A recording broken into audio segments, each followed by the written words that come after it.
Sorry, Ravi again here. Yes, Prabhu. Hare Krishna.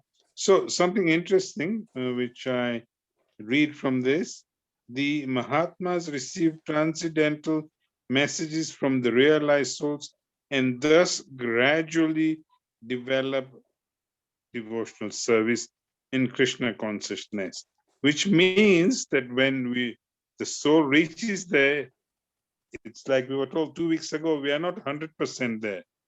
I think Prabhupada said you have to be minimum 70%.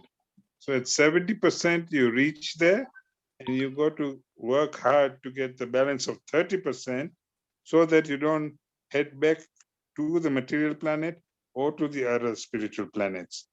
So your process of, call it, I'm using the word purification, you have your 70% can happen on earth, let's call it earth, but you still got to go there and cleanse yourself up. And because you haven't cleansed yourself up, you might want to come back to earth or to the other spiritual planet. So anyway, so this confirms what was it, Shamananda, who told us 2 weeks ago? Prabhupada said up to 70%, you can be pure, but 30% will be done with Krishna. I don't know if that makes sense, or am I right or wrong? Hare Krishna. Avinash, you can take over, please. Okay. I think Prahlad had raised his hand, Prabhuji, before you take over. Prahlad, did you want to say anything? You raised your hands and then you put it down. Yes. So I just wanted to add on how I like this translation and many other translations like it are placed together. You know, they're placed so straightforward. Like there's no sort of fork in the road whereby you have like 2 ways or like 3 ways or even 4 ways to choose from. It's just like a simple, straightforward way. So I noticed in the previous text whereby I was not able to attend, we're being told on how a person who practices yoga and who practices the yoga, who practices yoga and sort of focuses their mind by vibrating the sacred syllable Om. Yeah. So we're told that that person, if they think about the Supreme Personality of Godhead and quit their body, they will certainly reach the spiritual planets. But we're told that one who always remembers Krishna himself without deviation will easily attain Krishna. And once they return, once they attain Krishna consciousness and go back to the Supreme Personality of Godhead, they don't come back to this world, which is full of miseries, because they have attained highest perfection. So from what I have noted in this is that basically now we are given a more additional thing in this ever-ending essay that we're compiling on our life. First, we were told on practicing the yoga system, and which we cannot do due to our time having many things that are going on that do not enable us to do it freely, like there's always something that comes up.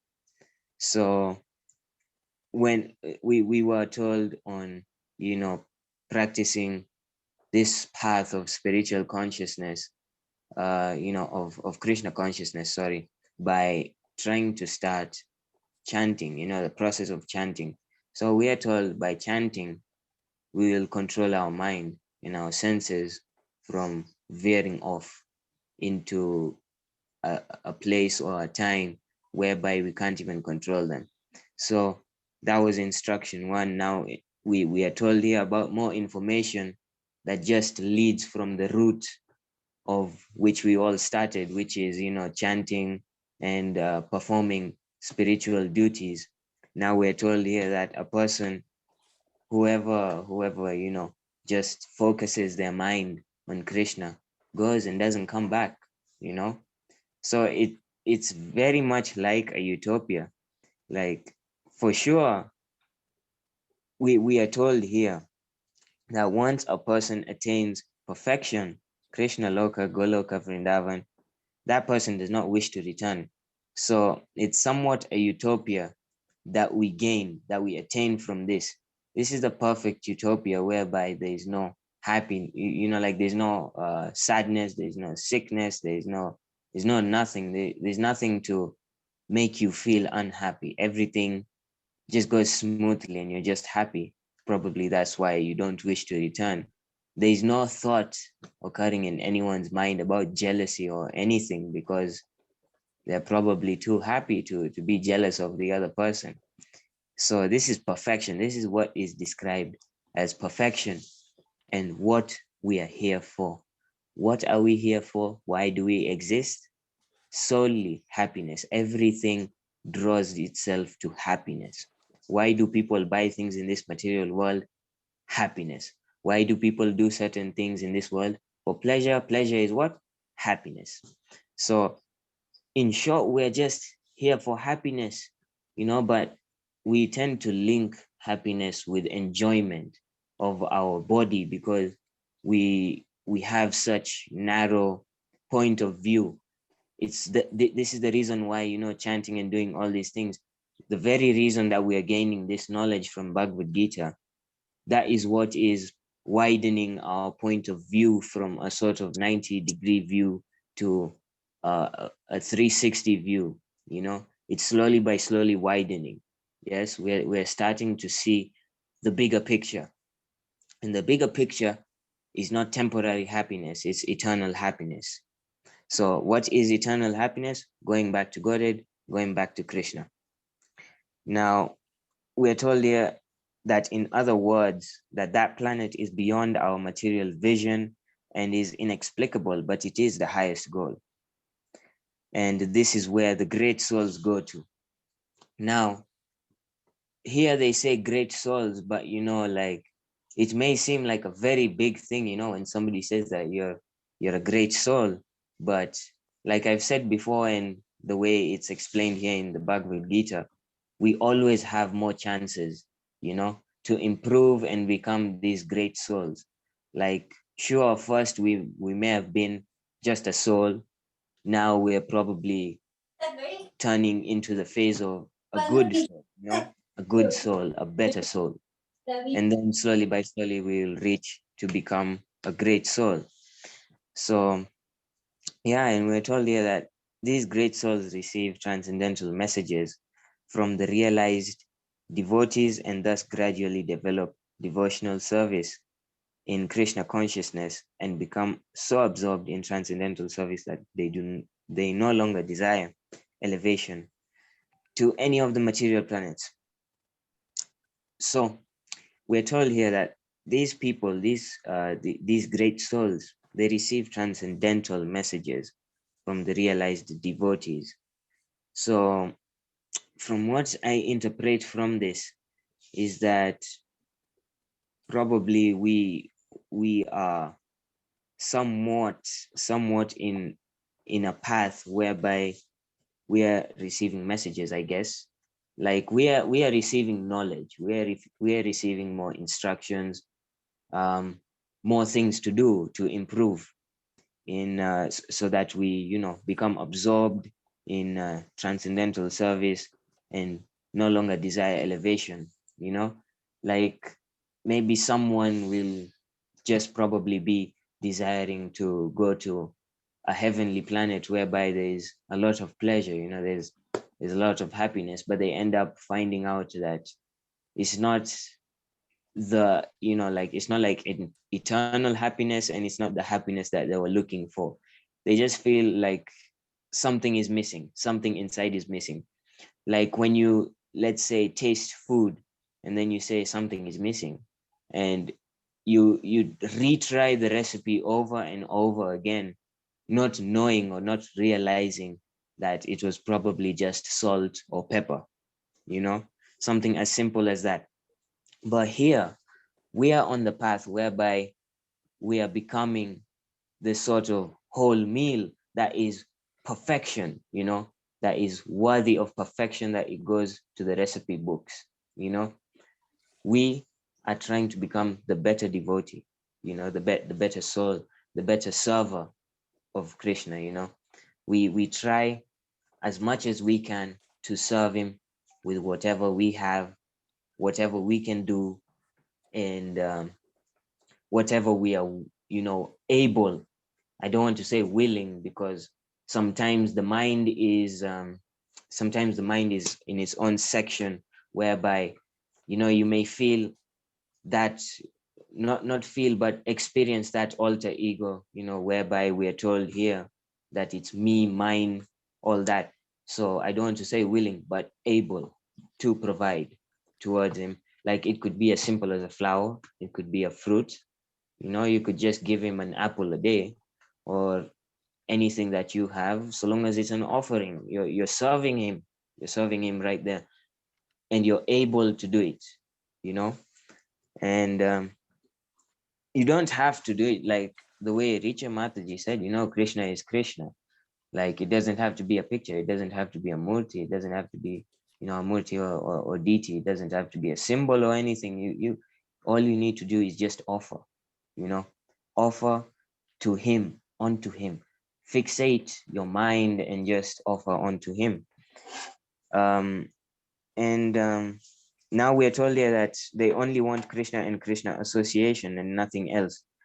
Like, I don't know if you've noted, but the people who normally like attending this group, it could be this group, it could be another group, we sort of love this association with the devotees. We feel that positivity around us. Like, you'll find many people have good explanations that clear our doubts. Like, perhaps Richa Mataji, we have Avinashprabhu, we also have Madan Gopal Prabhu.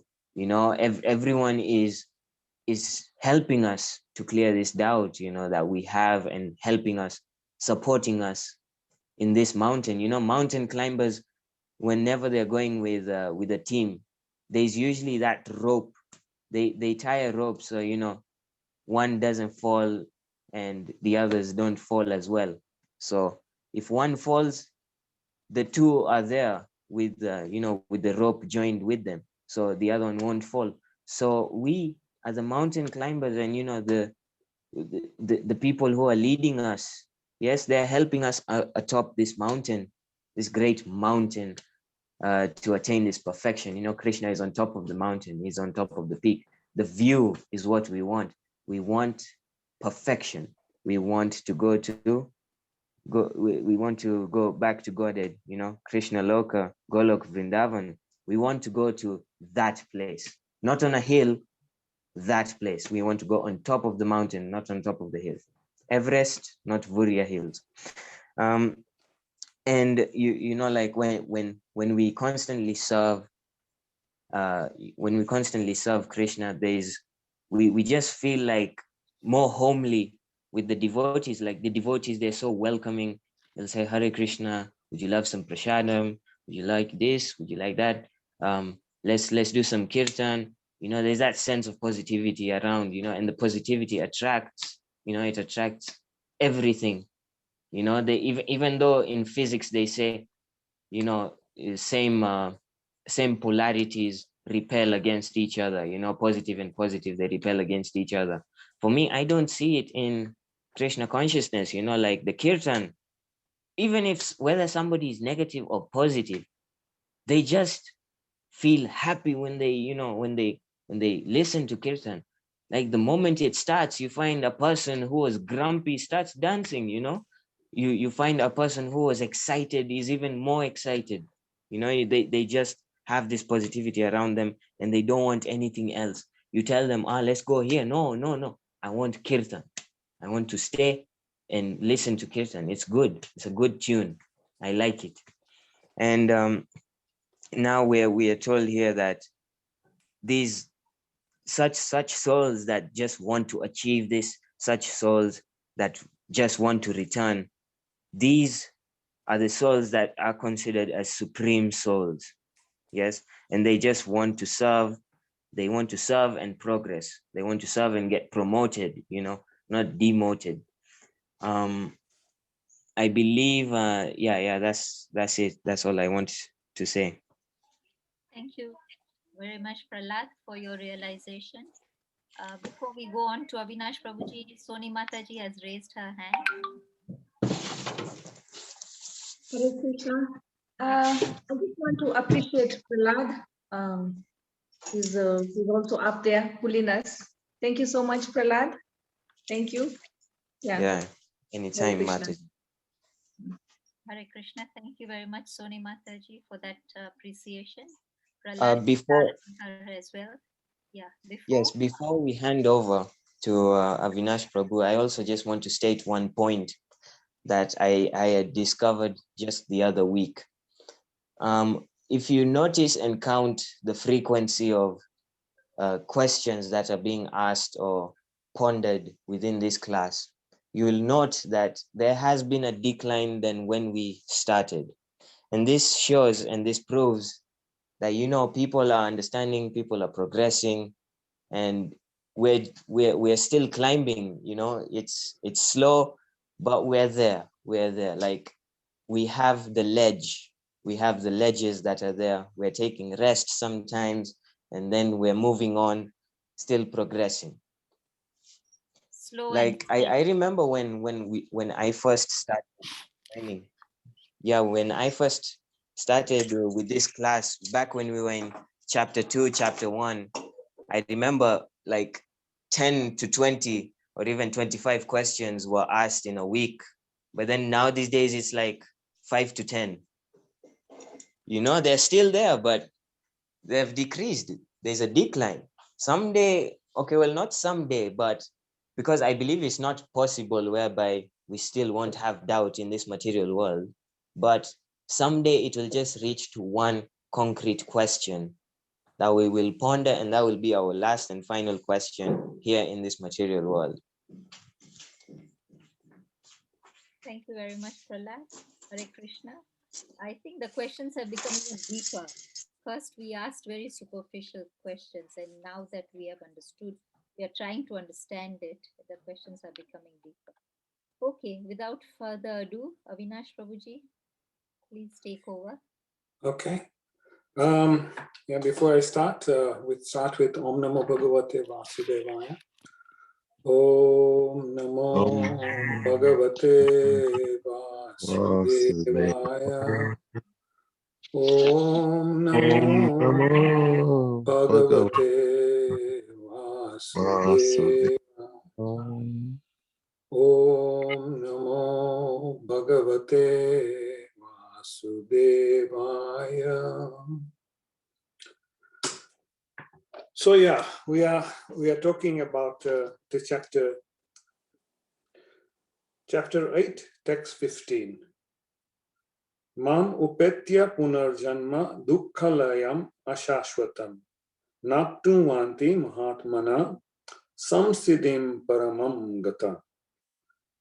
After attaining me, the great souls who are yogis in devotion never return to this temporary world, which is full of miseries because they have attained the highest perfection. So, thank you for all the realization.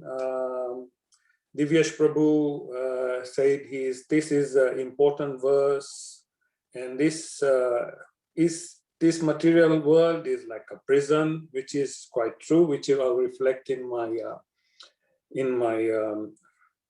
notes here as well. I've got my notes.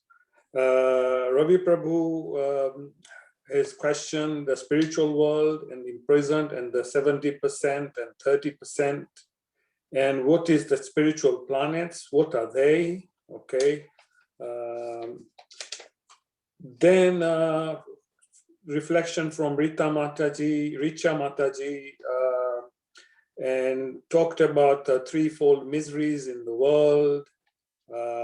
Then Krishna is our ultimate goal, and the death, the problem of death, and how death is painful. And then devotional service is the way attracting us. And she gave us an analogy of a monkey jumping from here to there, from one tree to another, an analogy of banana, which was quite good. And Prahlad, you went through yoga and spiritual consciousness, and you said, this is a big essay we are going through at the moment, and a focus on spiritual deities, and body is a narrow point of view, and we want to see a bigger picture. And you said about the great souls, self-realized, so transcendental message from the realized soul. And you gave an analogy of a food recipe that we want to get the whole meal to come to a perfection. And also you gave an analogy of the mountain climbers, so we should hang on, and we should, there's the devotees who can save us. And you also mentioned that the questions were more, and now they are decreasing. And so yeah, let's go. Before I start, like I say, I am learning as well, but I'm learning together with you, and this gives me an opportunity to go through the lectures and also realize myself what's happening in this text. So yeah, I will. What I did was I heard a lecture from Bhakti Rasamrita Swami on this text, and I will reflect on what I gathered and what I got from her notes, or his notes. Sorry. So, as Divyesh Prabhu said, this is the important verse in chapter 8. It is quite important because Lord Krishna is reminding us that this material world is full of miseries. He's reminding us that this world is dukkhalayam, dukkhalayam ashashvatam. That it is full of miseries. So, for example, Himalaya, Himalaya is alaya is, abode, and Himalaya is abode of snow. So Himalaya is abode of snow. So Dukkhalaya is abode of miseries. In this material world. So Abola, this is Dukkhalaya Ashwasitam.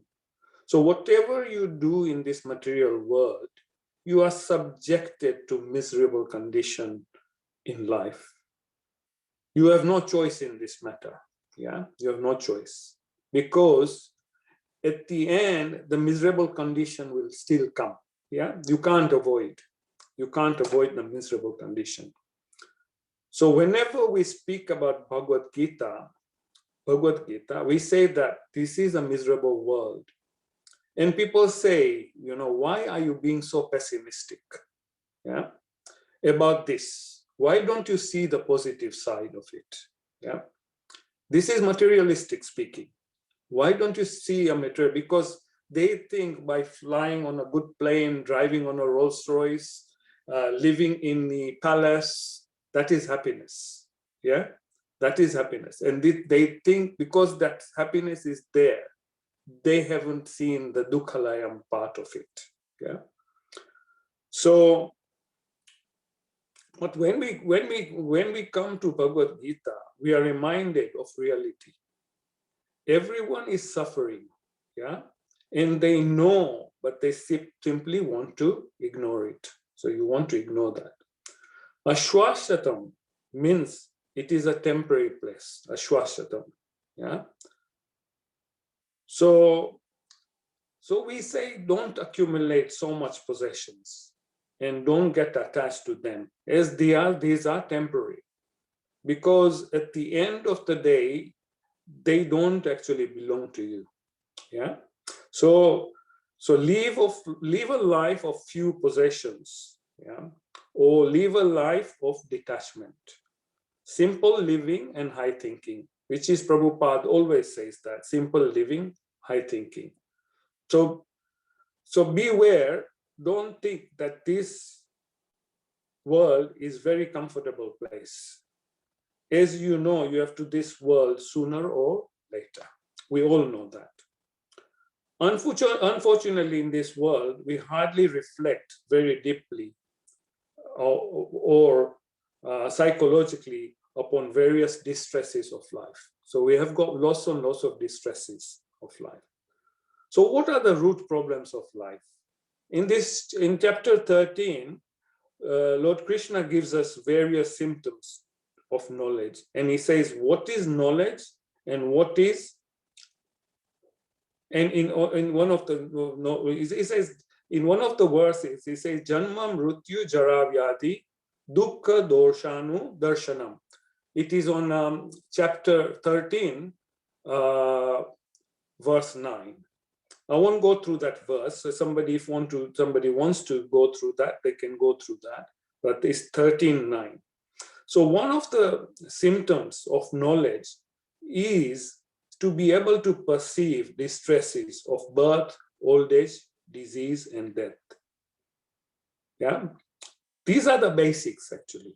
Every opportunity, Lord Krishna is actually reminding us that this material world is full of miseries. We know that.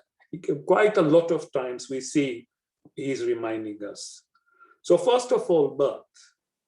From the Shastra, we are told that a child in the mother's womb, they go through quite a lot of discomfort, various discomfort. They are confined in that dark place, yeah? Whatever mothers eat, if mothers eat some pungent food, the child will suffer, actually, yeah? So something pungent, it will affect. Child becomes conscious at certain point. Shastra says at the age of 6 or 7 months, child prays that, actually, Lord, I will become your devotee. Yeah, why have you put me in this miserable condition here?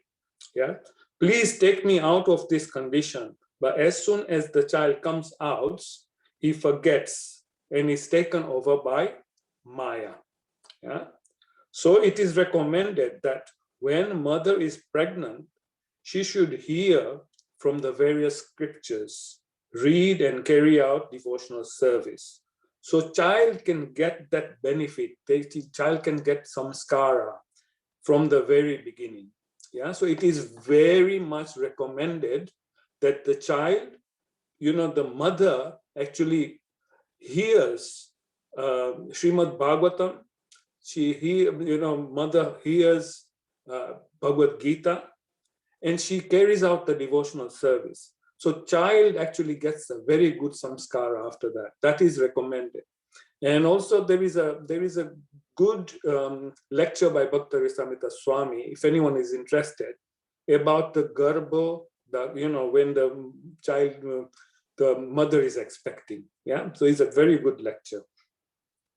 So this is birth. Birth is not a nice thing.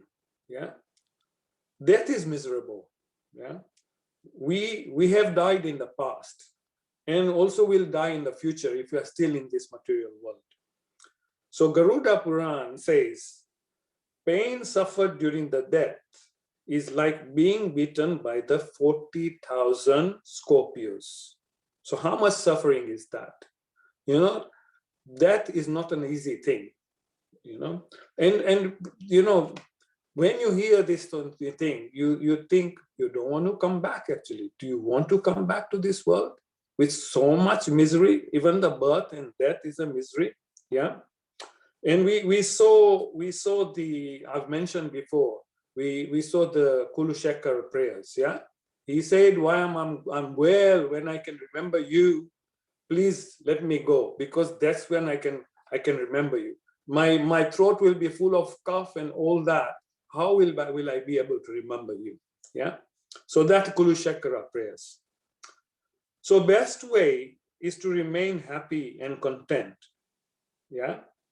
And is to be happy, glorifying Lord, and being grateful and content with whatever he has given us. So we should be that. We should be doing that. Yeah. We should be happy, being content. We don't want to accumulate too much things which will give us unhappiness. So some people think that is easy to remember, Lord at the time of death. It is very easy. But no, it requires a lot of practice. We know it requires a lot of practice. Like we know the footballer when he's practicing to be perfect on sort of scoring the goals, and he needs a lot of, even on a material platform, we need a lot of practice. We heard the example of the golfer, the golfer, how much he used to practice, to become perfect. I think Shamananda Prabhu gave us an example of a golfer. Similarly, a devotee has to practice hard, ready to face the test. And what is the test? At the end of your life, you have to remember Krishna. Or if you don't remember Krishna, you will have devotees, will be there reminding you of Krishna. When they remind you of Krishna, you'll automatically remember Krishna. So Krishna, according to what I heard, is that once you are dedicated, once you are sincere, Krishna will automatically make an arrangement. He will make an arrangement that you remember him. So you don't have to worry about that. You have to be just sincere. So there is an old age. So we say birth, death, and there is an old age. So old age, we suffer with pains. Sometimes we have looked after and are thinking, when will this, our children will be looking after us. And sometimes our children can be like that, when will this person die? So I can inherit the money. So sometimes the things are like that. Old age has to, old age person has to move to a care home. Those, so he or she, is betrayed by their own, sons or daughters. So it is a harsh reality of life. This is a harsh reality. Things like this happen in this life. So old age is not a good thing as well. Disease. We are accustomed to the disease, actually. We may be living longer, but we are not living happier. So we say the age span is growing up now, but actually we are not happier. People get flu, malaria, AIDS, cancer, heart diseases, number of diseases. And we try to find a cure of one, then other disease appears. Just an example of COVID now, Something disappeared, then AIDS come up, and now we've got COVID. After COVID, there'll be something else. It will be unending, This will be unending. So these are the basic problems of life. If someone who is able to understand that these being a fundamental problems in this material world is considered to be a wise man. So if any one of you here in this lecture thinks that these are the fundamental problems in life, then you are a wise man, actually, you are wise. So science actually won't be able to solve these four problems. So we have to find permanent solution. And that permanent solution is that you don't have to take birth in this material world. This is the spiritual path. So some so-called professional reciters of the scriptures at times ignore this fact, that this is Dukkhalayam. Quite a lot of professional reciters will want to recite something that they become popular. They will give you the flowery language of this world, how to live in this world, but they won't say this is Dukkhalayam Ashwasatam, the reality, People in this world just go for temporary solution. Like people find happiness through drinking, smoking, watching a film to find happiness. But is that really happiness? Many will say this is painting a bad picture of life in general. So actual spiritual life is to find a solution to get over the Dukkhalayam Ashwastatam. So material life, materialist is trying to gloss over the real problem, which is being unrealistic. So what is the real problem? We saw birth, old age, disease, and death. Yeah. To simply cover up the problem through temporary solution is not happiness. The actual reality is not this, and we are actually getting away from the problem. So other thing which Maharaj mentioned was the advertising industry, actually. Advertising is also increasing our temptation, yeah, in this unreal world. We may be attracted and forget the reality. Like there is five-star culture, you know, 5-star holiday, yeah. But this is hiding away from the fact of this material world. A gloss which is hiding away from the fact. This is perpetuating illusion. And when it comes to that, then you have to think you have wasted your life. We should tell the materialist people that it is you who is running away from reality. So Maharaj gave an example of ostrich. He gave an example of ostrich, actually. He says when ostrich sees a danger, yeah, he puts his head in the ground. And so he can't see the enemy, yeah. But then he doesn't actually get away from the enemy. By putting your head down, you won't get away from the enemy, yeah. So if you're being attacked, for example, and you close your eyes, it doesn't mean you won't be attacked.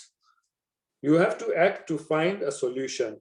So we have to find a solution where real happiness lies.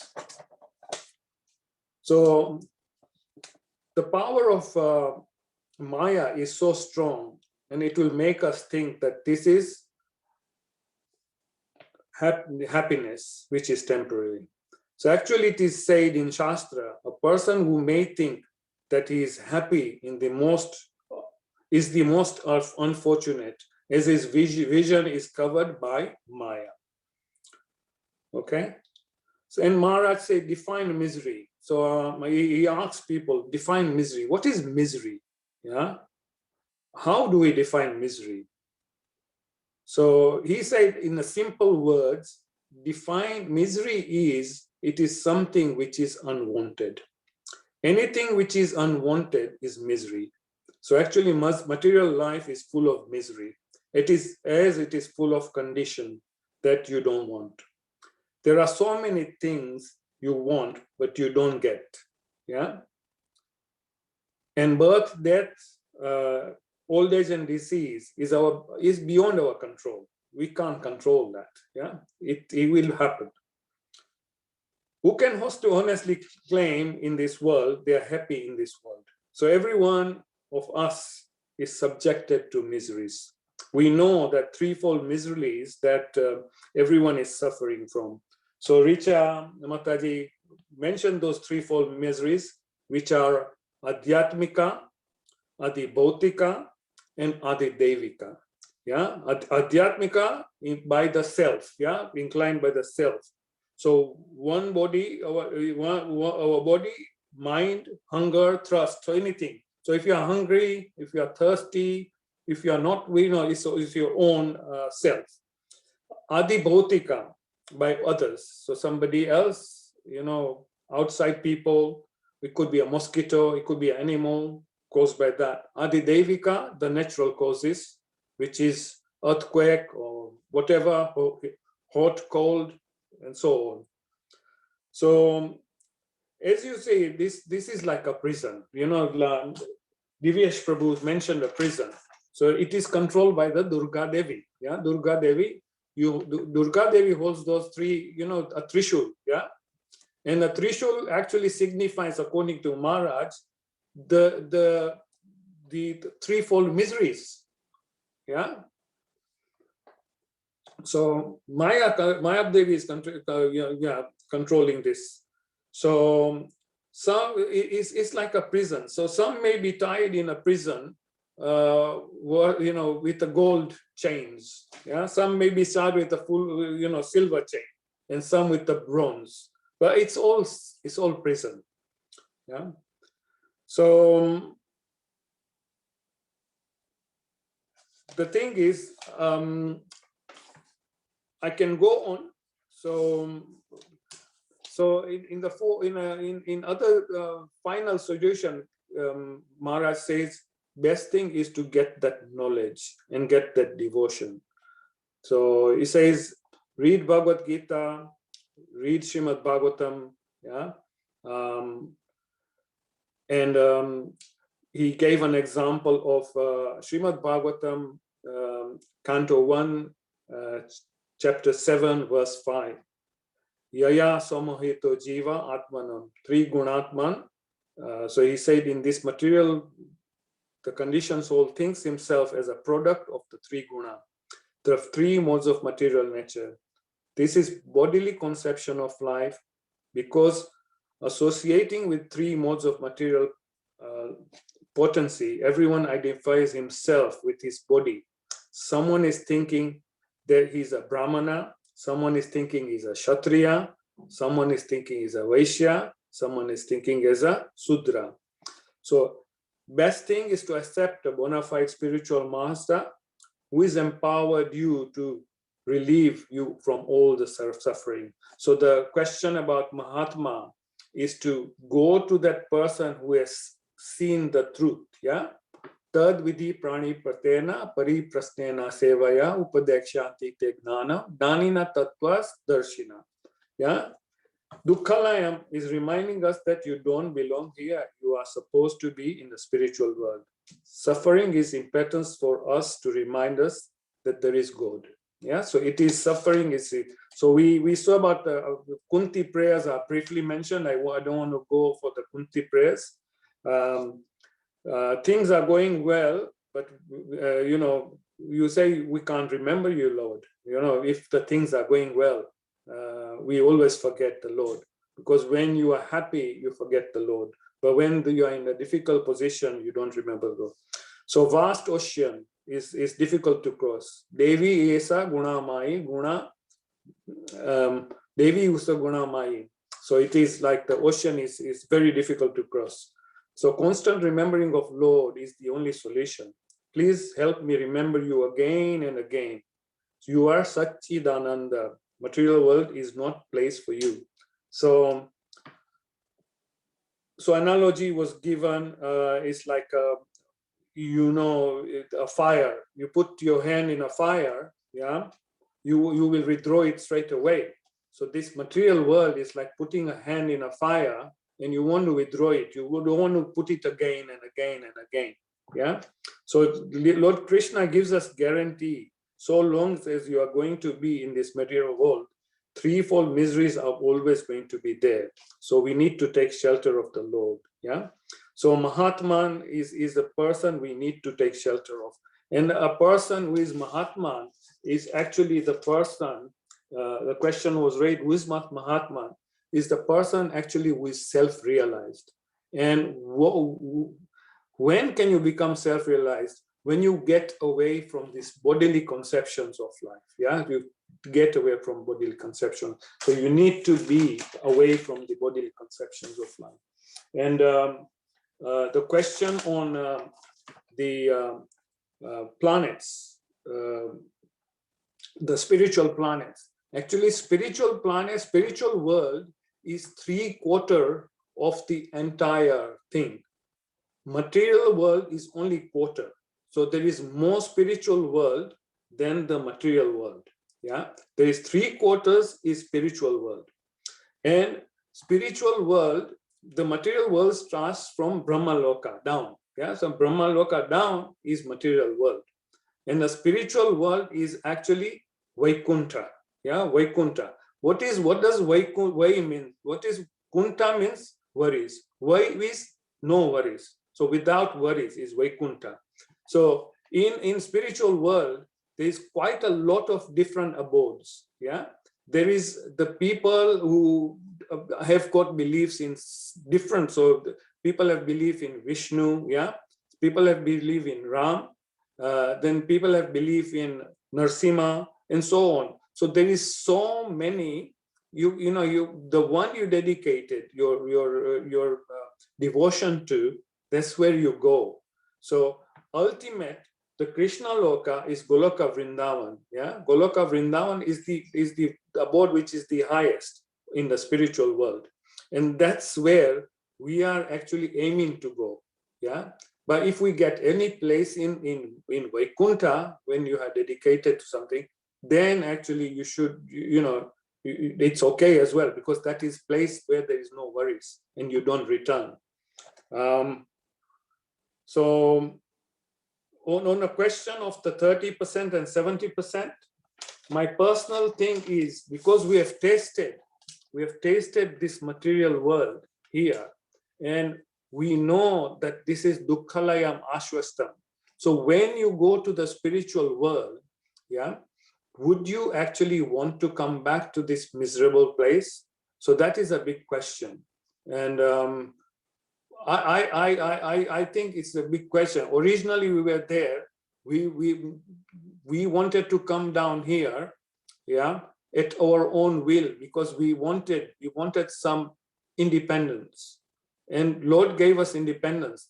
That you go on a holiday in this place, and then if you enjoy it, then you stay there. But if you don't enjoy it, you come back to us. So this is what my thinking about that question is. I think we've gone slightly over the time, so I would have gone on. There were some more things I would have gone on this, because this is a very important verse according to Maharaj.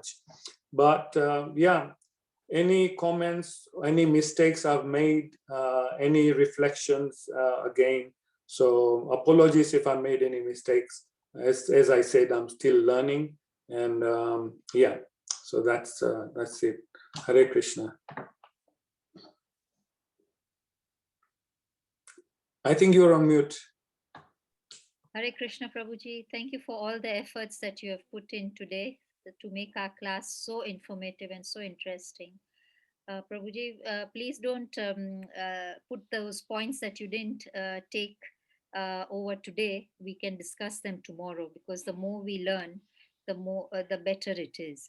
So thank you very much for today's class. But if there are any questions or reflections on Prabhuji, or if there are any other questions, we can take them tomorrow, since we have superseded our time today. Prabhuji, you will join us tomorrow, yes? Yeah, I will be joining, yeah. Okay, so we can probably take questions if there are any tomorrow, but we'll reflect on the points that you have not done today. Then we'll go on to text 16 tomorrow. Is that okay? Yeah. If there are any questions and people want to put that on the chat, in the WhatsApp group, then I'll try to find the answers and come back to you. Yeah. So the people are welcome to put anything there.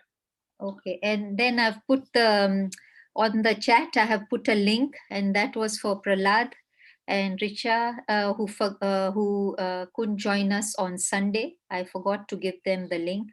This is the link where we put all our recorded sessions.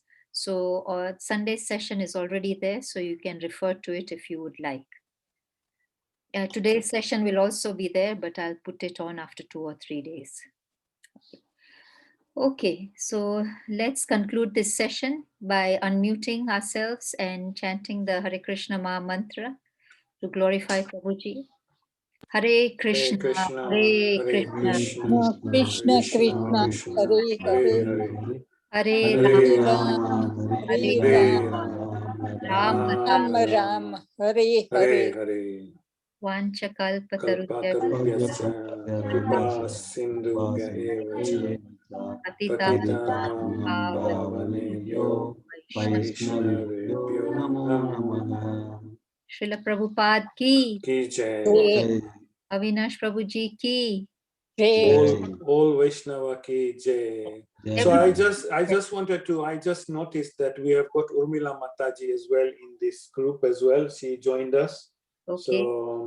So she is our elderly person who actually, Wednesday we used to have Sangha at her place. So she is very much, welcoming, and we go to her place. So she is here, and so my Danvat Pranam to her as well. So she is in this group. Yeah. Thank you. That Hare was Krishna, Avinash Bhai and everybody. Hare Krishna. Krishna. Mataji, please join us tomorrow also, same time, same Yes. link. It is good to have your association, Mataji. Hare Krishna. Thank you. Danvat Thank you. Pranam. Okay, so let's conclude. I'm ending the session today.